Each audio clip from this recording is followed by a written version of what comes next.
na pinagdadaanan or pinagdaanan yung relationship mo with this person. And I think may mga lessons learned dito rin, no? For some of you Capricorn with the wisdom, no? At ang nakikita ko rito, no, kung sino man sa inyo, no, kung ikaw man ito Capricorn is, ang dami mong natutunan sa relasyon na meron ka or pinagdaanan mo, no, mga Capricorn, no? At ayun yung nagpatibay sa iyo right now, no, mga Capricorn natin, no? So let's see what else, no? Kuha pa tayo ng additional messages for you, Capricorn, no? Let's see. Kuha tayo ng 2 cards here for you, Capricorn, no? Additional messages for you. For Capricorn, please. Kuha tayo.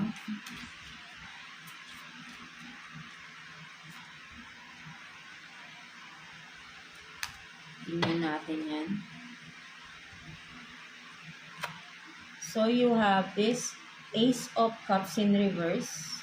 And then, Queen of Wands. No? So, ang nakikita ko dito, no, parang,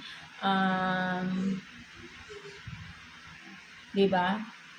Kumbaga parang nakikita ko, tumalikod ka, no, nawala na, no, nawala yung, parang na-fall out of love, no, something like that, no, ayun yung nakita ko rito, no, kung ano man to, right, no, maybe talagang with the Queen of Wands here, no, kumbaga, yung passion is nawala, no, nawala yung spark, no, nawala yung, na-fall out of love, no, nawala yung spark, nawala yung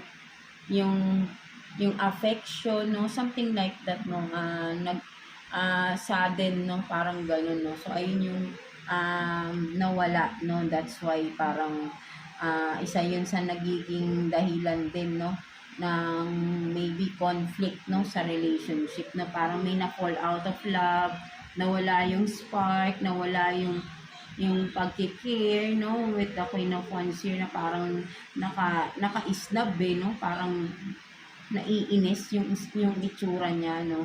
Kumbaga parang nawala yung passion niya, no, sa person niya, no, nawalan ng gana, no, something like that, no. So ayun yung nakikita ko dyan, no. So let's see, kuha pa tayo ng additional messages for you, Capricorn. Tingnan natin. Kuha tayo ng 3 cards for you, Capricorn. Tingnan natin. For Capricorn, please. Ano pang meron? So, let's see. So, average height, no? Short